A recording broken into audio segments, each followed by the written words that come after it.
ഞങ്ങളൊക്കെ പണ്ട് ടിക്ടോക്കിലായിരുന്നു. അന്ന് താനൊന്നുമില്ല. ഓർമ്മ ഉണ്ട് ആ സമയത്തൊക്കെ. മൂർഖനെയാണല്ലോ ചവിട്ടിയത്. എപ്പോഴാ കൊണ്ടുപോയി 1,00,000 രൂപ കഴിഞ്ഞ ദിവസം കിട്ടിയത്. ഇയാളുടെ വലിയ ആഗ്രഹമാണ് സിനിമയിൽ കാരണം. പിന്നെ കാര്യം ഈ കമന്റ്സിലൊക്കെ ചോദിക്കുക ഇയാളെ എന്നെ പറയുന്നല്ല ഗുണ്ടയാണോ ഗുണ്ടയൊക്കെ കണ്ടറിയില്ല. ആരെങ്കിലും കണ്ടു അപ്പൊ ഓട്ടോ പുറകെ കൂടാ. ഇയാളുടെ കഴിവെന്തറിയാം. ഇയാളെ ഏറ്റവും കഴിവെന്തറിയാം. കള്ളം പറയാൻ കഴിവാണ്. ഇപ്പൊ പകുതി കള്ളോ. നിത്യമേനോന്റെ പഴയൊരു കാര്യം വീണ്ടും എടുത്തിട്ടു. അത് വീണ്ടും നമ്മള് ഈ മീഡിയയിൽ മാത്രമേ ഉള്ളൂ കേട്ടോ തമാശ. ജീവിതത്തിൽ വേറൊരു ടൈപ്പാണ്.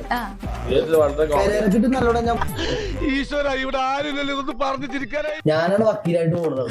ഇവരുടെ സ്വഭാവം പറഞ്ഞാൽ കലാമണ്ഡി സത്യഭാമയില്ല. അവർക്ക് ഭർത്താവുമായി കൊച്ചു പോകാനാണ്. ഇതിന് ഓട്ടിസം ഉണ്ടോ? ഒന്ന് അടട്ടോ, സെക്കൻഡ് അവരാട്ടം, 3 കോമാളിത്തരം. ഈ 3 കാര്യമാണ് ഏറ്റവും വിട്ടുപോകണം. ഇന്റർവ്യൂ അല്ലെങ്കിൽ പിന്നെ സെൽഫി. വേറെ ഇയാളെല്ലാം പറഞ്ഞാൽ പണം കിട്ടുന്ന ഒരു മാത്രം ചെയ്യും. സെൽഫി എടുക്കാൻ പോലെ താല്പര്യം.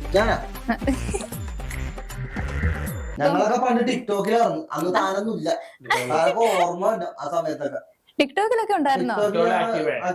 അതെ, അത്യാവശ്യം റീച്ച് ഒക്കെ അതെ. ആ സമയത്ത് ഞാനന്ന് കലാഭൂമിയാ ചെയ്തോണ്ടിരുന്നത്. ഇപ്പൊ നിങ്ങള് പുതിയതായിട്ട് ഒരു കണ്ടന്റ് ഒക്കെ ക്രിയേറ്റ് ചെയ്യുന്നുണ്ട്. അതിലേക്ക് ഏറ്റവും ഇഷ്ടപ്പെടാണ് കാലന്റേത്. അതെന്തെങ്കിലും കാലൻ ആരായിരുന്നു എന്റെ ചാനലുകാർ ചെയ്യാൻ പറഞ്ഞ അവരെ കോസ്റ്റ്യൂം എടുത്ത് തന്നാണ്. ആണല്ലേ? നമ്മള് രണ്ടുപേരും കൂടി ഇപ്പൊ ചെയ്തത്. അതെനിക്ക് ഞാൻ ഇന്നും കൂടി എടുത്ത് കണ്ടു ആ ഒരു അണ്ണന്റെ. ഞാൻ 3 തരത്തിൽ കണ്ടന്റ് ഇടാറുണ്ട്. ഇന്റലക്ച്വൽ ഇടാറുണ്ട്, സോഷ്യൽ കമ്മിറ്റഡ് ഇടാറുണ്ട്, പിന്നെ എന്റർടൈൻമെന്റ്. എപ്പോഴും ഒരെണ്ണം മാത്രം ഇട്ടാൽ ശരിയാവില്ല. പെരേരയ്ക്ക് എന്റർടൈൻമെന്റ് മാത്രമേ പറ്റുള്ളൂ. ഞാൻ 3 ഇടാറുണ്ട്. ഓക്കെ. ഇപ്പോ എല്ലാരും പറയുന്ന അല്ലെങ്കിൽ ചോദിക്കുന്ന ഒരു കാര്യം തന്നെയാണ് അണ്ണന്റെ ഫേസ്ബുക്ക് പോസ്റ്റുകൾ 10 മിനിറ്റ് അല്ലെങ്കിൽ 15 മിനിറ്റ് കൂടുമ്പോ തന്നെ 2 മിനിറ്റ് ഒക്കെയാണ്. 2 മിനിറ്റ് അതെന്താ? എനിക്കൊരു ഐഡിയ വരുമ്പോ പോസ്റ്റ് ചെയ്യണാണല്ലേ? അത് എവിടെ അത്രേ ഉള്ളൂ. ചിലപ്പോ കുറെ മണിക്കൂർ ഒരു റെസ്പോൺസ് ഉണ്ടാവില്ല. ചിലപ്പോ നമ്മള് മനസ്സിൽ ഇങ്ങനെ ബുക്കിൽ എഴുതിയിട്ടുണ്ട് 800 കോട്ടറിൽ. ഇങ്ങനെ ഐഡിയാസ് അവിടെ മനസ്സിലേക്ക് വരുമ്പോ എഴുതുന്നതാണ്. ഫേസ്ബുക്കിൽ നിന്ന് വായിച്ചിട്ടുണ്ട്. ഞാൻ ചോദിക്കാൻ വരുമായിരുന്നു. ഇൻകം ഒക്കെ കിട്ടി തുടങ്ങിയ മോണിറ്റൈസ്ഡ് ആണോ? എപ്പോഴാ മോണിറ്റൈസ്? 1,00,000 രൂപ കഴിഞ്ഞ ദിവസം കിട്ടിയത്. 1,00,000 കിട്ടിയത്. ഫേസ്ബുക്ക് ഉണ്ട്, ഫേസ്ബുക്ക്, യൂട്യൂബ്, ഇൻസ്റ്റാ 3 ഉണ്ട്. അങ്ങനെയാണ്. എങ്ങനെയാ ബ്രോയുടെ കാര്യം? അങ്ങനെയൊന്നുമില്ല. അപ്പൊ എങ്ങനെയാ ചെലവൊക്കെ നടക്കുന്നത്? ഞാൻ പറഞ്ഞായിരുന്നു. ഇപ്പൊ ഈ പറയുന്ന ഇയാളുടെ വലിയ ആഗ്രഹമാണ് സിനിമയിൽ കാരണം. സിനിമ നടന്നില്ലേ? സിനിമയില് തയ്യൽ മിഷൻ എന്ന സിനിമ ചെയ്തായിരുന്നു. അതെ അല്ലേ? Okay okay. Black Kalia, makeup man. അപ്പഴേ ഉണ്ട്. സിനിമ ഫീൽഡ് ആണ്. ജൂനിയർ ആർട്ടിസ്റ്റ് ആണ്. നല്ല പ്രായം 10-60 വയസ്സുണ്ട്. 31 വയസ്സായി. ഓക്കെ.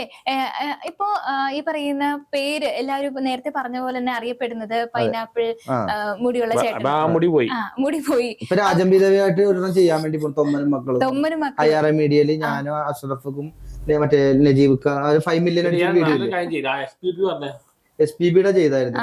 മണ്ണിൽ എന്താ കാതൽ നല്ല സ്റ്റാൻഡേർഡ് പ്രോഗ്രാമാണ്. അത് 10 നല്ല പൈസ മുടക്കിട്ട് ചെയ്തത്. SPBയുടെ കോസ്റ്റ്യൂം ഒക്കെ ഇട്ടിട്ട് ഇയാള് തയ്യൽ മെഷീൻ ചെയ്തപ്പോ പല ആൾക്കാരും പറഞ്ഞു ഞാൻ ചെയ്തിട്ടുണ്ടോ. അതെ. ഓക്കെ. 1 മില്യൺ ആയത്. 1 മില്യൺ കേറിയിട്ടുണ്ടല്ലേ? 1 മില്യൺ കഴിഞ്ഞു. ഒരുപാട് കഴിവുള്ള സിനിമയോട് വളരെ പാഷനുള്ള ഒരുപാട് പേരുണ്ട്. അവർക്കൊന്നും ചാൻസ് കിട്ടുന്നില്ല. ഞാൻ ഇതൊന്നും ഇല്ലാതെ എന്നെ 2 സിനിമയിൽ ഞാൻ കൂടുതലും സിനിമാക്കാരുടെ മക്കൾക്കാണ് പറയാൻ പറ്റും. കഴിവുണ്ടോ? ഒരുപാട് എറണാകുളത്തിൽ ഒരുപാട് കാര്യം പറയട്ടെ. അത് മാത്രമല്ല കൂടുതൽ സിനിമാക്കാരുടെ മക്കൾക്കല്ല ചാൻസ്. അതുകൊണ്ട് പക്ഷെ എറണാകുളത്തിൽ ഒരുപാട് പിള്ളേർ വന്ന് സിനിമ ഇൻഡസ്ട്രി ഇപ്പൊ എറണാകുളത്താണല്ലോ. ഒരുപാട് പേര് വളരെ പാഷനേറ്റ് ഭയങ്കര കഴിവുള്ളവരുണ്ട്. അവർക്കും ചാൻസ് കിട്ടുന്നുണ്ട്. അതെ അതെ. അപ്പൊ അവർക്കൊക്കെ ഒരു എല്ലാം പെർഫോം ചെയ്യാനുള്ള പ്ലാറ്റ്ഫോം തന്നെയല്ലേ ഈ പറയുന്ന സോഷ്യൽ മീഡിയ എന്ന് പറയുന്നത്? പറയാൻ പറ്റില്ല. സോഷ്യൽ മീഡിയ അങ്ങനെ കേറുന്നവരുണ്ട്. അതെ അതെ.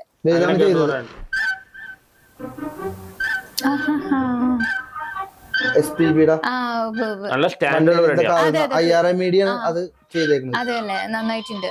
ഓക്കെ. അവരെ ഇപ്പൊ അടുത്ത് ചെയ്യുന്നത് തൊമ്മനും മക്കളുടെ അതിൽ ഞാൻ രാജംബി ദേവായിട്ട്. അപ്പൊ അതിന്റെയും കൂടെ ഉള്ള ഈ കമന്റ്സിൽ ചോദിക്കുക ഇയാളെ എന്നെ പറയുന്നല്ല. നമ്പർ 1 ഗുണ്ടയാണോ? ഗുണ്ടയൊക്കെ കണ്ടറിയില്ല. മുടിയുള്ള ഞാന് അന്ന് ഒരു ദിവസം പെരേരയുടെ കൂടെ കണ്ടു കഴിഞ്ഞപ്പോ അന്ന് പെരേരനെ വിളിച്ചിട്ട് പോവാൻ വേണ്ടി ഈ സംഭവം ഇടിവള അല്ലേ? അതൊക്കെ ഉള്ളതാണോ? ആരെങ്കിലും കണ്ടു അപ്പൊ ഓട്ടോ പുറകെ കൂടാ. ഇതിലെ ലുക്കേ ഉള്ളൂ, ഒന്നുമില്ല അല്ലേ? ഓക്കെ. ലുലുമാളി വെച്ചിട്ട് തല്ലടിച്ച അവർ പറയല്ല. എന്താ പറ്റിയ ലുലുമാളില്? അല്ല താഴെ ഇടി ഉണ്ടാക്കില്ലേ ലുലുമാളി വെച്ചിട്ട്? ഞാൻ ഉണ്ടായില്ല. ഒരു പയ്യൻ എന്നെ കളിയാക്കി ചോദിച്ചു, എന്താ കളിയാക്കി ചോദിച്ചു. അവൻ എന്റെ MDMA അടിച്ചിട്ടുണ്ടായി. 2 ദിവസം കഴിയുമ്പോൾ മുക്കുകയും ചെയ്തു. അടിച്ചോ? അടി അടി അണ്ണനെ കിട്ടി. അണ്ണനെ കിട്ടിയോ? എന്നെ അടിക്കാൻ വന്നാണ്. അടി കൊണ്ടോ? ചെറുതായിട്ട് അടി കൊണ്ടു. അല്ലാതെ പോലീസ് കേസ് ആവണ്ടേ? ഞാൻ വെറുതെ തിരിച്ചു കൊടുത്തില്ലേ? അതോ മനസ്സിലാക്കി പറഞ്ഞു വിട്ടോ? തിരിച്ച് അവസാനം കൊടുത്തു. നമ്മള് തല്ലുപിടിക്കാൻ കാര്യങ്ങളല്ല. ഞാനിപ്പോ ഞാൻ ഫസ്റ്റ് വന്ന നാടകത്തിൽ നിന്ന് വന്നത്. പോന്തുരുത്തി എന്ന് പറഞ്ഞ സ്ഥലത്ത് ഞാനുണ്ട്, പിന്നെ ഞങ്ങളൊരു 4-5 പേരെ കൂടി, അതായത് കിരൺ, ആശാൻ, പിന്നെ ശ്രീകാന്ത്, അങ്ങനെ ഞങ്ങൾ 4 പേരും കൂടി ആദ്യം ചെയ്തത് ഒരു നാടകത്തിൽ നിന്നാണ് ഞങ്ങൾ ഫസ്റ്റ് സ്റ്റാർട്ട് ചെയ്യുന്നത്. അവരുടെ കൂട്ടത്തിൽ ഇപ്പൊ ഞാനാണ് ഇപ്പൊ ഇച്ചിരി വൈറലായിട്ട് നിൽക്കുന്നത്. ഇപ്പൊ എന്താ അലാവുദ്ദീൻ അത്ഭുതങ്ങളൊക്കെ ഒരു നാടകത്തിൽ നിന്നാണ് ഫസ്റ്റ് തുടങ്ങുന്നത്. അങ്ങനെ ടിക്ടോക്കിൽ കയറി അതിൽ ഭയങ്കരമായിട്ട് വൈറലായി. ഞങ്ങൾ മീറ്റപ്പ് ഒക്കെ വെച്ച് നമ്മുടെ മറൈൻ ഡ്രൈവില് അങ്ങനെ ഞങ്ങൾ ഭയങ്കര സെറ്റപ്പ് ആയിട്ട് നിൽക്കുന്ന സമയത്താണ് ഈ ടിക്ടോക്ക് പോയെന്ന് പറഞ്ഞത്. അന്ന് ഇൻസ്റ്റാഗ്രാം ഞങ്ങൾ ശ്രദ്ധിക്കൂല, ഞങ്ങൾക്ക് അറിയില്ലായിരുന്നു ഇൻസ്റ്റാഗ്രാം ഇല്ല, ഈ ടിക്ടോക്ക് അറിഞ്ഞില്ല. അത് പോയോടെ പെട്ടുപോയത്. അല്ലെങ്കിൽ ഇയാളൊന്നും പ്രമുഖന്മാരാവൂല, ഞങ്ങൾ തന്നെ ആവൂല. ടിക്ടോക്ക് രാജാക്കന്മാരായിരുന്നു ഞങ്ങളൊക്കെ ആ സമയത്ത്. അപ്പോഴേ ഇൻസ്റ്റഗ്രാമിലൊക്കെ അറിയാമെങ്കിൽ ഞങ്ങളത് കംപ്ലീറ്റ് സിനിമയുടെ ചെയ്യുമായിരുന്നു. ഇയാളെ ഏറ്റവും കഴിവെന്തറിയാം, കള്ളം പറയാൻ കഴിവാണ്. പകുതി കള്ളോ എന്താണ് ടിക്ടോക്കിൽ താനുണ്ടായിരുന്ന? ടിക്ടോക്ക് അല്ല, ബാക്കി ബാക്കി താനൊന്നും ആവൂല. ടിക്ടോക്ക് ഉണ്ടെങ്കിൽ താനൊന്നും ആവൂല. ടിക്ടോക്ക് പോയോടെ ഞങ്ങൾ കുറെ പേര് പെട്ടുപോയി. ഞങ്ങൾക്ക് അത്യാവശ്യം പരിപാടികളൊക്കെ ഉണ്ടായിരുന്നത് അതിനകത്ത്. ഞങ്ങൾ എല്ലാ മാസവും ഇവിടെ മറ്റേ മറൈൻ ഡ്രൈവിലൊക്കെ കൂടുകയൊക്കെ ചെയ്യാറുണ്ട്. അതൊക്കെ ഭയങ്കര സങ്കടം. ടിക്ടോക്ക് പോയുടെ ശരിക്കും പറഞ്ഞാൽ ഒരു ഡിപ്രഷൻ പോലെ ശരിക്കും അതിൽ തന്നെ ആയിരുന്നു ഞങ്ങള്. ഈ ആരോഗ്യത്തിന്റെ രഹസ്യം എന്താണ്? ഈ ആരോഗ്യത്തിന്റെ രഹസ്യം എന്താണെന്ന് വെച്ചാൽ പണിയെടുക്കാത്ത ശരീരം. ആൾക്കാരെ തെരയും പറഞ്ഞ് ഫേസ്ബുക്കിൽ നിന്ന് പൈസ മേടിച്ച് ഓട്ടോ ഓടിച്ച് ജീവിക്കണ 2 വ്യത്യാസമുണ്ട്. ഇതിന്ന് പറഞ്ഞാൽ കിട്ടിയാൽ താൻ കിടക്കും. മെന്റൽ അതെ ആദ്യം പറയോ താൻ നല്ലൊരാളാണോ എന്ന് പറയും. അത് എനിക്ക് കുറച്ച് അവൻ ചെറ്റ. എനിക്ക് ഏറ്റവും താല്പര്യം ഇന്റലക്ച്വലായ കാര്യങ്ങളാണ്. ഇപ്പൊ ഞാൻ അണ്ണന്റെ ഒരു യൂട്യൂബ് അല്ല ഇൻസ്റ്റഗ്രാമിൽ കണ്ടാണ് നിത്യമേനോന്റെ പഴയ ഒരു കാര്യം വീണ്ടും എടുത്തിട്ടു. അത് വീണ്ടും ഫീൽഡിലേക്ക് വരാൻ വേണ്ടിയിട്ടാണെന്നൊക്കെ കുറെ പേര് പറയുന്നുണ്ട്. അവര് എന്റെ പുറകെ വന്ന പോലെ മൈൻഡ് ചെയ്യില്ല. എനിക്ക് അവർ താല്പര്യമില്ല. അവര് ഞാൻ ഉദ്ദേശിച്ചിട്ടുള്ള ആളല്ല. എന്താ ഉദ്ദേശിച്ചിരുന്നത്? ഞാൻ ഇന്റർവ്യൂല് കണ്ടപ്പോ ചോദിച്ച ആള്, പക്ഷെ അങ്ങനെയല്ല. ഇവിടെ സംസാരിച്ചപ്പോ മനസ്സിലായി ഉദ്ദേശിച്ചിട്ടുള്ള ഒരാളല്ല. മനുഷ്യത്തിലെ കുറച്ച് കുറവാണ്. നിത്യമേനോന് ശരിക്കും പറഞ്ഞാൽ എന്നെ പോലത്തെ ഒരു ആങ്ങളെ ഇല്ലാണ്ടായി പോയി. ഉണ്ടായിരുന്നെങ്കിൽ ഇയാള് ഒരാഴ്ച പറയുള്ളൂ, അത് കയറി ഇടിച്ചാൽ ഞാൻ ആങ്ങളെ ഇയാൾ ഇടിച്ചാൽ സംഭവം പറഞ്ഞ അങ്ങനെ ഞാൻ ചെയ്തിട്ടില്ല. ഈ പറഞ്ഞോളന്നില്ല. അവരോട് അവരുടെ ചുറ്റുമുള്ള ആൾക്കാര് പറഞ്ഞ കാര്യങ്ങൾ അവർ പറയണം. ഞാൻ എന്നോട് കുറെ നാൾ ശേഷം പറഞ്ഞു. വേറെ ആൾക്കാരെ ആദ്യമേ പറഞ്ഞിട്ടുണ്ട്. കുറെ നാൾ ശേഷം പറഞ്ഞപ്പോ എനിക്ക് മറക്കാൻ പറ്റാത്ത അവസ്ഥയിൽ പോയി. അവസാനം മറന്നതാണ്. പിന്നെ മീഡിയക്കാരെ എത്തിച്ചുകൊണ്ടുവന്നു. ഇപ്പൊ നിങ്ങൾ തമ്മിലുള്ള ഒരു വഴക്ക് ക്രിയേറ്റ് ചെയ്യാൻ പറഞ്ഞു കഴിഞ്ഞാൽ ക്രിയേറ്റ് ചെയ്യാൻ പറ്റുമോ? ഇപ്പഴാ എനിക്ക് ഇയാളെ ഹാൻഡിൽ ചെയ്യാൻ ആരോഗ്യമൊന്നും ഇല്ല. വഴക്ക് ജസ്റ്റ് അങ്ങോട്ടും ഇങ്ങോട്ടും സംസാരിച്ചാൽ മതി. ഓക്കെ, ഞാൻ എന്തെങ്കിലും ചോദിക്കാം. ഞാൻ നോക്കിയ ഇളമുള്ളൂ. ഞാൻ എന്ത് ചെയ്യാനായിട്ട് നമ്മള് ഈ മീഡിയയിൽ മാത്രമേ ഉള്ളൂ കേട്ടോ തമാശകളി. ജീവിതത്തിൽ വേറൊരു ടൈപ്പാണ്. നല്ലോണം ഞാൻ കൊടുത്തിട്ടുണ്ട്. ഞാൻ പറയട്ടെ, അണ്ണന്റെ ബർത്ത്ഡേ ടൈമിലാണോ ഒരു ടെറസിന്റെ മുകളിൽ പിടിച്ച് അടിക്കുകയോ ഇടിക്കുകയൊക്കെ ചെയ്തിട്ടുണ്ടായിരുന്നത്? അത് സംഭവം എന്താന്ന് വെച്ചാൽ ചതി എന്ന് പറഞ്ഞ സിനിമ എന്നെ വെച്ചിട്ട് ചെയ്തായിരുന്നു. അത് ഇവന് ഇഷ്ടപ്പെട്ടില്ല. ഇവന് ഇഷ്ടപ്പെടാത്ത വെച്ചാൽ ഇവന് ഈ ഫൈറ്റ് പറ്റില്ലെന്ന് പറഞ്ഞു. നല്ല ഒഴുക്കുള്ള വെള്ളത്തിൽ കിടന്നുള്ള ഇടിയ അത് ഇവന് പറ്റൂലെന്ന് പറഞ്ഞു. അപ്പൊ അതിന്റെ ക്യാമറമാനും ഞാനും കൂടിയാണ് അതിൽ ഞാൻ നായകൻ, ക്യാമറ തന്നാള് നായകൻ, ഞാൻ വില്ലൻ. അത് ഏറ്റവും കൂടുതൽ റോളുള്ള എനിക്കാണ്. എന്നെ വെച്ചിട്ടാണ് അപ്പൊ കഥ പോകുന്നത്. അപ്പൊ അതിൽ ഇവന് ചെയ്യാൻ പറ്റിയില്ല. അപ്പൊ ഇതിന്റെ ചെറിയ കട്ടിങ് ഭാഗം ഇറങ്ങിയപ്പോ തന്നെ ഇവന് ഞാൻ വെള്ളത്തിൽ നിന്ന് ഉരുണ്ട് വീഴുന്നത് 1 മില്യൺ. ശരിക്കും അധികം അവരെ കട്ടിങ് ഇറങ്ങിയായിരുന്നു. അത് 1 മില്യൺ 2 മില്യൺ ഒക്കെ കഴിഞ്ഞപ്പോഴും ഇവര് ഭയങ്കര ഇതായി പോയി. അപ്പൊ ഇതില് നമ്മുടെ നായിക, നമ്മളെ എന്നല്ല, അവന് പൊതുവെ കറുത്തവരോട് ഭയങ്കര ആകർഷബോധമുണ്ട്. അതായത് ഭയങ്കര പുച്ചിക്കലാണ്. അത് ആ ഇടി കഴിഞ്ഞോടെ മാറിയിട്ട. ശരിക്കും പിടിച്ച് കൊടുത്തായിരുന്നു, ഇവിടെ പിടിച്ച് നല്ലോണം കൊടുത്തായിരുന്നു. ആ ഇടി കഴിഞ്ഞോടെ അവൻ ആ ഒരു ആകർഷബോധം മാറി. കാരണം കംപ്ലീറ്റ് മീഡിയ എടുത്തിട്ടായിരുന്നു. ഇവട്ട് ഇടിക്കണത്. ഇവൻ ആ പെണ്ണിനെ കുറിച്ച് ഇവൻ 2-3 പ്രാവശ്യം ഈ ഡയറക്ടറിനെ വിളിച്ചിട്ട് അവളെ ഇങ്ങനെ കിട്ടുവോ, വേറെ രീതിയിൽ ഇങ്ങനെ കിട്ടുവോ, പിന്നെ കറുത്ത പെണ്ണാണല്ല, അയ്യേ അവളുടെ കൂടെ അല്ല, അവളുടെ കൂടെ ഒന്നും എനിക്ക് അഭിനയിക്കാൻ പറ്റൂല, അയ്യ അവള് കറുത്തതാണ്, അങ്ങനെയൊക്കെ ഇയാളോട് ഇങ്ങനെ ഇറിറ്റേഷൻ ആയിട്ട് ഇങ്ങനെ പറഞ്ഞു പുള്ളി എന്ത് ചെയ്തു, കറക്റ്റ് ആയിട്ട് ആറാട്ടന്റെ ബർത്ത്ഡേക്ക് വന്നു. അപ്പോഴേക്കും ഇയാൾക്ക് അത് ഭയങ്കര ദേഷ്യമായി, ഭയങ്കര മോശമായിട്ടാണ് കറുത്തവരോട് ഇവൻ ഭയങ്കര മോശമായിട്ടാ പെരുമാറുക.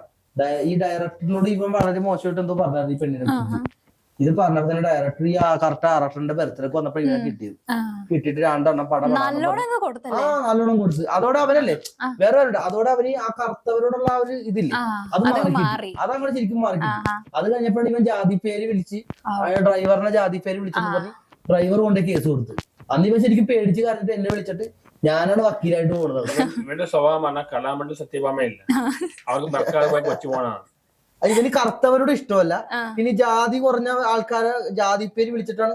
അപ്പൊ ആ ഡ്രൈവർ ഒരിക്കലും അങ്ങനെ വിളിക്കാൻ പാടില്ല, നമ്മൾ ഒരാളെ ജാതി പേര് വിളിച്ച് കളിയാക്കാൻ പാടില്ല. ആ പേര് വിളിച്ചിട്ട് കേസാക്കി ഇവൻ പെറ്റുകഴിയുമ്പോ ഇപ്പൊ എന്നെ കാല് പിടിക്കും. അത് അപ്പൊ അഭിലാഷാട്ടായും ഉണ്ടാവില്ല, മായുമ്പോട്ട് ആളും ഉണ്ടാവില്ല. പോലീസ് കേസ് വരുമ്പോ ഇപ്പൊ ഇയാളുടെ കേസ് വന്നപ്പോഴും ഇവരാരും ഉണ്ടായില്ല, ഞാൻ ഒരാളെ തന്നെ ഓടിയിടണം. കാര്യം എന്താന്ന് വെച്ചിട്ട് എനിക്കൊരു ആത്മാർത്ഥത, ഞാനൊന്നും അല്ലാത്ത, ഞാൻ ഇത്ര സിനിമ പറയട്ടെ ഇത്ര സിനിമയും കാര്യങ്ങളും ഞാൻ ചെയ്തിട്ടും ഞാൻ ഫെയിം ആയിട്ടില്ല, ഇവരുടെ കൂടെ നടന്നിട്ട് ഫെയിം ആയത്. അപ്പൊ ആ ഒരു സ്നേഹം ഉള്ളതുകൊണ്ടിട്ട് മാത്രമാണ് ഇവര് വിളിക്കുമ്പോ പോലീസ് ഇപ്പൊ ഇയാളെ പോലീസ് അറസ്റ്റ് ചെയ്ത് ഞാൻ 2-3 ദിവസം ഞാൻ ഉറങ്ങിയിട്ടില്ല. ഞാൻ വക്കീലിനെ വിളിക്കലും കാര്യങ്ങളൊക്കെ ആയിട്ട് ഓട്ടത്തിലായിരുന്നു. ഇയാളുടെ കേസിലും ഞാൻ തന്നെ ഉണ്ടായത്. അപ്പോഴൊന്നും ഈ കൂടെ നിന്ന് തിന്നവരാരും ഉണ്ടായില്ല, ഇയാളുടെ കയ്യിൽ നിന്ന് പൈസ കടം മേടിച്ചവരാരും ഉണ്ടായില്ല. അതുപോലെ തന്നെ പെരേര അകത്തായി കഴിഞ്ഞപ്പോഴും ഇവരാരും വന്നില്ല, പേടിച്ചിട്ട് വന്നില്ല. കാര്യം ജാതി പേര് വിളിച്ച കേസാണ്. ലാസ്റ്റ് ഞാൻ എന്ത് ചെയ്തു, വക്കീലിനെ വിളിച്ച് അവിടെ ചെന്ന് കഴിഞ്ഞപ്പോ അവിടെ ചെന്ന് അവനകത്തേക്ക് കയറ്റി, പോലീസിനെ അകത്തേക്ക് കയറ്റി. പിന്നെ വക്കീല് സംസാരിച്ച് കോംപ്രമൈസ് ആക്കിയിട്ട് അങ്ങനെയാണ്. കോംപ്രമൈസ് ആക്കിന്ന് വെച്ചാൽ വേറെ ഒന്നല്ല, ഈ ജാതി പേര് വിളിച്ചിട്ട് നല്ല ഇടി കൊടുത്തായിരുന്നു, മോട്ടക്കിട്ടൊക്കെ നല്ല ഇടി ഇടിച്ചായിരുന്നു ഈ ഡ്രൈവർ പിടിച്ചിട്ട്. ആ ഒരു സമയത്ത് തന്നെ അന്ന് രാത്രിയാണെന്ന് തോന്നുന്നു, അതോ പിറ്റേ ദിവസമാണെന്ന് എനിക്ക് അറിയില്ല, കയ്യില് വലിയൊക്കെ അത് മീഡിയക്കാര് പറഞ്ഞിട്ട് ചെയ്താണ് ഒന്നും കൂടി വൈറലാകാൻ വേണ്ടി. പക്ഷെ ഈ ഡ്രൈവർ പിടിച്ച് ഇടിച്ചായിരുന്നു, നല്ല ഇടി ഇടിച്ചായിരുന്നു, കൂടെയുള്ളവർ പറഞ്ഞായിരുന്നു. ഡ്രൈവറല്ല മീഡിയ ഡ്രൈവറും കൂടിയാണല്ലോ, അവന്റെ കാറിലുള്ള യാത്ര ചെയ്യണത്, വർക്കും പിടിക്കണവനല്ലേ. ഓട്ടിസം ഉണ്ടോ നമുക്ക് എനിക്കറിയാൻ പറ്റില്ല. ചില കാര്യം ഓട്ടിസം സർവീസ് അമ്മ കൊണ്ടുവന്ന അത് പറയണ്ട, വ്യക്തിപരമായിട്ടുള്ള പറയണ്ട, അത് പറയണ്ട. അപ്പൊ അങ്ങനെയുള്ള കാര്യങ്ങളുണ്ട്. ആ ഡയറക്ടർ പിടിച്ച് ഇടിച്ചോടെ ഇപ്പൊ അവൻ അങ്ങനെയായിട്ടുള്ള ഇതില്ല. അത് കഴിഞ്ഞപ്പോ ഇവൻ പറഞ്ഞ എടാ എന്നാ ഒരു കറുത്ത പെണ്ണുങ്ങളെ ഒപ്പിക്ക്, ആൾക്കാരെ തെറ്റിദ്ധാരണ മാറ്റണം. ഞാൻ പറഞ്ഞ ആൾക്കാരെ തെറ്റിദ്ധാരണ അല്ല, നിന്റെ തെറ്റിദ്ധാരണ ആദ്യം മാറ്റേണ്ടത്. നമ്മ കറുപ്പിലും വെളുപ്പിലും ഇല്ല കാര്യം, മനസ്സിലായത്. അപ്പൊ അങ്ങനത്തെ പ്രശ്നങ്ങളില്ല, ഇപ്പൊ വീഡിയോ ഒക്കെ ചെയ്യുന്നുണ്ട്. ഐഡി കിട്ടിയോടെ നന്നായി തന്നെ പറയാം. ഉള്ളിന്റെ ഉള്ളിൽ എല്ലാവർക്കും വെളുത്ത പെട്ടെങ്കിലും മറ്റേ ആവശ്യമുള്ള പുറമേക്ക് പറയുമെങ്കിൽ എല്ലാവർക്കും ഭംഗിയോട് പെട്ടെങ്കിലേക്ക് നോക്കും. എനിക്ക് ഭംഗി വേണ്ട, അവിടെ കിട്ടാത്തോ തനിക്ക് കുറെ കിട്ടണ്ടല്ലോ. അല്ല ഇയാള് ഭംഗി നോക്കാണ്ടാണ് ഞാൻ പറയാനുള്ള. എല്ലാവർക്കും ഭംഗിയുള്ള ആൾക്കാർ അവൻ തുറന്നു പറഞ്ഞു, ഓടിച്ചു കഴിഞ്ഞു അത്രയും. ഓക്കെ, ഇപ്പൊ നിങ്ങൾ 3 പേരും ഒരുമിച്ച് ഒരു സിനിമയിലേക്ക് അല്ലെങ്കിൽ ഷോർട്ട് ഫിലിമിലേക്ക് വിളിക്കുകയാണെങ്കിൽ പോവോ? സിനിമയ്ക്കോ? എന്നെ ഒരിക്കലും തോന്നുന്നില്ല, ഞാൻ സിനിമക്കാരത്ത് അതുപോലെ ഉറപ്പിച്ചിട്ടുണ്ട്. അല്ല, നിങ്ങൾ 3 പേരും വെച്ച് ഏതെങ്കിലും ഒരു സിനിമ റീക്രിയേറ്റ് ചെയ്യാണെന്ന് വെച്ചോ, അപ്പൊ അങ്ങനെ വിളിച്ചു കഴിഞ്ഞാൽ പോവാനായിട്ട് സാധ്യത? കുഴപ്പമില്ല. പെരേര സമ്മതിക്കോ? സിനിമയല്ലേ എല്ലാവരുടെ ആഗ്രഹമല്ലേ. എനിക്കില്ല ആഗ്രഹമില്ല സിനിമ ഇങ്ങനെ റീൽസും എനിക്ക് എന്റെ ലൈൻ ഫിലോസഫി അങ്ങനത്തെ അത് മാത്രമേ ഞാൻ ബിൽഡ് ഔട്ട് ആവും. അതുകൊണ്ടാണ് എല്ലാവരും ഫെയിമിനെ എൻജോയ് ചെയ്യുന്നുണ്ട്, ഈ കിട്ടുന്ന ഫെയിം എൻജോയ് ചെയ്യുന്നുണ്ട്. അതുണ്ട്. എപ്പോഴും ഇന്റർനാഷണൽ കാര്യം മാത്രം ചെയ്യുന്ന ശരിയാവില്ല. ഏറ്റവും കൂടുതൽ പോണ ഫേസ്ബുക്കിൽ ഞാൻ പറയാറില്ല, 3 കാര്യം വെച്ചുവാണ്. 1 അഡൽട്ട്, സെക്കൻഡ് അപരാധം, 3 കോമാളിത്തരം. ഈ 3 കാര്യമാണ് ഏറ്റവും വിറ്റുപോകണം. നല്ല കാര്യം ചെയ്യുമ്പോൾ ഞാൻ ന്യൂട്ടനെ കുറിച്ചും ഐൻസ്റ്റീനെ കുറിച്ചും പറഞ്ഞാൽ ആരും കാണാറില്ല. പക്ഷേ ഞാൻ ഡാർവിന്റെ എവല്യൂഷൻ തിയറി കുറിച്ച് 8.5 ആൾക്കാരെ കണ്ടിട്ടുള്ളൂ. അല്ല, നമ്മള് മറ്റേ കുണ്ടന്നൂർ പാലത്തിന് മുഖത്തുണ്ടെന്ന് പറഞ്ഞൊരു വീഡിയോ വെറുതെ ഇട്ടായിരുന്നു, അത് 9 ലക്ഷം പേരെ ഉണ്ട്. ഇങ്ങനത്തെ വീഡിയോസ് ആണ് ഏറ്റവും കൂടുതൽ കൂടുന്നത്, നല്ല വീഡിയോസ് ആരും കാണുന്നില്ല. പിന്നെ കമന്റ് ഞാൻ നോക്കാറില്ല, ഒരുപാട് പേര് തെറിയൊക്കെ ഇടുന്നത് ഇയാള് പറയുന്നുണ്ട്. പക്ഷെ ഞാൻ കമന്റ് ബോക്സ് നോക്കരുത്, എപ്പോഴും നമ്മൾ ഇതിൽ നിൽക്കുമ്പോ കമന്റ് ബോക്സ് നോക്കണം, നമ്മൾ മാനസികമായിട്ട് തളർന്നു പോകും. അതുകൊണ്ട് ഒരു കാരണവശാലും ഞാൻ കമന്റ് ബോക്സ് നോക്കണം. കാരണം അന്ന് ഞാൻ പണ്ട് ആ കേസ് ഒന്നുമില്ല, അന്ന് കമന്റ് ബോക്സ് നോക്കാതെ ഇവര് ടാഗ് ചെയ്യും, വീഡിയോ ടാഗ് ചെയ്ത് പണി കിട്ടും. അന്ന് അവര് ടാഗ് ചെയ്തു, ഞാൻ നോക്കാതെ കൊണ്ടാണ്. ഞാൻ നോക്കിയെങ്കിൽ വീഡിയോ ഡിലീറ്റ് ചെയ്യുന്നതും ചെയ്യണം. കമന്റ് നോക്കിയാൽ കുഴപ്പമില്ല, ടാഗിങ് വരും. ഇവര് ഇപ്പൊ എന്റെ വീട്ടില് പട്ടിയുടെ ഇടണം വേണം, ഇവര് അനിമൽ റൈറ്റ്സിലേക്കുള്ള ടാഗ് ചെയ്യും. അത് കമന്റ് നോക്കിയാൽ ഭയ പണിയാണ്. എനിക്കത് പണിയിട്ടിട്ട് അങ്ങനെയാണ്. പിന്നെ വലിയ കൂട് മേടിച്ചല്ല, വലിയ കൂടുതൽ അത് തന്നെയാണ്. കുഞ്ഞിക്കൂട്ടിലിട്ട് ചപ്പട്ടിക്ക് ഭോജനം കിട്ടി. ഇതാണ് വലിയ കൂട് തന്നെയാണോ? ഞാൻ പറഞ്ഞത് ഈ കമന്റ്സ് വായിക്കണം, കാരണം അല്ലെങ്കിൽ പണി കിട്ടും. ടാഗ് ചെയ്യാൻ എങ്ങനെ പറയാൻ പറ്റില്ല. എനിക്കന്ന് ഞാൻ ജയിലിൽ പോകേണ്ട അവസ്ഥ വന്ന അതുകൊണ്ടാണ്. ഓക്കെ, ഇനി എന്താണ് നിങ്ങളുടെ ഫ്യൂച്ചർ പ്ലാൻ എന്ന് പറയുന്നത്? ഫ്യൂച്ചർ പ്ലാൻ ഞാൻ സിനിമയിൽ ഇങ്ങനെ ചാൻസ് വെച്ച് നടക്കുന്നുണ്ട്. ഞാൻ കുറെ സിനിമക്കാരൻ ഡ്രൈവറായിട്ടൊക്കെ പോയിട്ടുള്ളൂ, ഞങ്ങൾക്ക് അറിയാതെ. നിങ്ങൾ ഒരുമിച്ച് മമ്മൂക്കാടെ വീട്ടിൽ അതുപോലെ ദിലീപ് അത് ഓരോരുത്തരുടെ വീട്ടിൽ പോയിട്ട് ഞങ്ങൾ ഇങ്ങനെ ഒരു വീഡിയോ ഇടണേണ്, അതൊക്കെ ആൾക്കാർ കാണുള്ളൂ. ഞാൻ പണ്ട് മമ്മൂട്ടിയുടെ ബർത്ത്ഡേക്ക് വിളിച്ചിട്ടുണ്ടായിരുന്നു. അവിടെ വിളിച്ചിട്ടുണ്ടായിരുന്നോ? മമ്മൂട്ടി വിളിച്ചല്ല, ഞാൻ പോയാ ചെന്നപ്പോ അവിടെ മമ്മൂട്ടി ഫാൻസിയാർ പറഞ്ഞു മമ്മൂക്കൊക്കെ ചെയ്യുന്ന ആറാട്ടം ചെയ്യും. നല്ല റീച്ച് ഉണ്ട്, അതിലെന്ന് പറയാൻ പറ്റും. അത് അതുകൊണ്ടല്ലേ ഇപ്പോഴും എല്ലാവരും ഇന്റർവ്യൂ സിനിമാക്കാർക്ക് അതുണ്ട്, ആ ഒരു ഇതുണ്ട്. കാരണം അവർക്ക് ഞങ്ങളത് റീച്ച് ഇല്ല, കാരണം അവര് 2-3 മാസം ഒരിക്കലും വരുന്ന. അതെ, ഇപ്പൊ ഞങ്ങൾ ഡെയിലി കണ്ടുണ്ടാക്കണോണ്ടാ ഞങ്ങൾക്കുള്ള ഫെയിം അവർക്കില്ല, പക്ഷെ അവർക്ക് ഞങ്ങളെ കാട്ടും ഹോൾഡ് ഉണ്ട്. ഇപ്പൊ മാളിലൊക്കെ പോയി ചെന്ന് കഴിയുമ്പോൾ എല്ലാരും കൂടി വരാറൊക്കെ ഇല്ലേ ഒരു ഫോട്ടോ? എന്റെ അടുത്ത് ഒരുപാട് വരാറുണ്ട്. 2K പിള്ളേർ ചില പിള്ളേരെ കളിയാക്കിക്കൊണ്ട് പോകും. എന്നാലും ഞാൻ പറഞ്ഞ ഈ മലബാർ ഏരിയയിലെ ആൾക്കാര് ഒന്ന് സംസാരിക്കാം. ഞാൻ രണ്ടുപേരും മലപ്പുറം, കോഴിക്കോട്, കണ്ണൂർ, കാസർഗോഡ് അവിടുത്തെ ആൾക്കാർക്ക് ശുദ്ധമാണ്. ഞാൻ എല്ലായിടത്തും പോകണം. എന്റെ അടുത്ത് ഇവരുടെ അടുത്ത് വന്ന പോലത്തെ എനിക്കിപ്പോ കാര്യത്തിനൊന്നും ഞാൻ എല്ലാ കാര്യം പൈസക്ക് അല്ല ചെയ്യാം. എനിക്ക് റിവ്യൂ കൊടുക്കാൻ എപ്പോഴും താല്പര്യമുണ്ട്. ഇന്റർവ്യൂ അല്ലെങ്കിൽ പിന്നെ സെൽഫി. വേറെ ചെയ്യാനല്ലോ പറഞ്ഞാൽ പണം കിട്ടുന്ന ഒരു മാത്രം ചെയ്യുള്ളൂ. സെൽഫി എടുക്കാൻ പോലും താല്പര്യമില്ല. ഞാൻ സെൽഫി എടുക്കാൻ തയ്യാറല്ലോ. താല്പര്യമുണ്ടോ? ഒരു സെൽഫി നമ്മള് ഒരു കാലത്ത് ഓരോ സിനിമാക്കാരെ പുറകെ നടക്കും ഒരു സെൽഫിക്ക് വേണ്ടി. അത് അനുഭവിച്ചുള്ളവനാണ് ഞാൻ. ഒരാൾക്കാർ വന്ന് ഇങ്ങനെ എടുക്കുമ്പോ ഞാൻ അവരെ കെട്ടിപ്പിടിച്ച ഫോട്ടോ എടുക്കണം. ഞാനത് ഏറ്റവും കൂടുതൽ എൻജോയ് ചെയ്യുന്നത് ഏറ്റവും കൂടുതൽ ഞാനത്. കാരണം വെച്ചാൽ ഞാനൊരു ടൈമില് ഒരു മിനിറ്റല്ല ഞാൻ പറയുമ്പോഴേക്കും ഇടിവള പറ്റില്ല.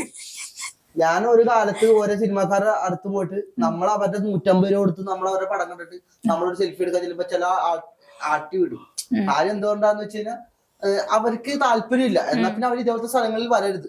ഇപ്പൊ വനിതാ തിയേറ്ററിൽ വെള്ളിയാഴ്ച പടം ഇറങ്ങുന്ന ദിവസം ഇവര് വരുമ്പോ ആരാധകരുണ്ടാവും, അവരോട് ഒരു ഫോട്ടോ എടുക്കണം.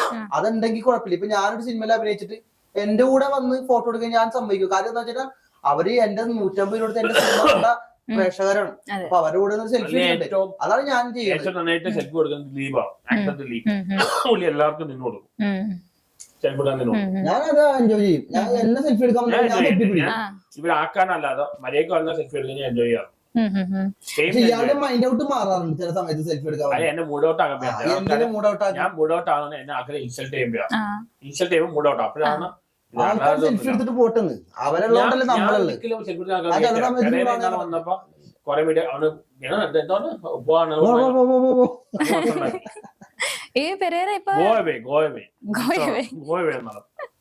ഓക്കെ, ഞാന് നിങ്ങളുടെ ഫേസ്ബുക്ക് അല്ല ഇൻസ്റ്റഗ്രാം നോക്കിക്കൊണ്ടപ്പോ രണ്ടുപേരും ജ്യൂസ് ജ്യൂസ് ജ്യൂസ് ആ ഒരു പാട്ട് പറഞ്ഞു. ആ പാട്ടൊന്ന് പാടാമോ? അതോടുകൂടി നമുക്ക് നമ്മുടെ ഇന്റർവ്യൂ വൈൻഡപ്പ് ചെയ്യാം. ഒരു പാട്ടറിയാം, കുമിട്ടിക്ക ജ്യൂസ്, മമ്മൂക്കിക്ക് ഇഷ്ടമുള്ള കുമിട്ടിക്ക ജ്യൂസ്. അടിപൊളി, അത് മാത്രമേ എനിക്കറിയുള്ളൂ. ഓക്കെ, അപ്പൊ എന്തായാലും രണ്ടുപേരും നമുക്ക് വേണ്ടിട്ട് ഇത്രയും സമയം തന്നതിൽ ഒരുപാട് സന്തോഷമുണ്ട്. ഇനിയും നല്ല നല്ല പ്രോജക്റ്റ് ഒക്കെ ചെയ്യാൻ പറ്റട്ടെ, ഇനിയും മുന്നോട്ട് പോകാൻ പറ്റട്ടെ. ആലിയ ഭട്ട് സിനിമയിൽ കയറട്ടെ. Thank you. ഓക്കെ.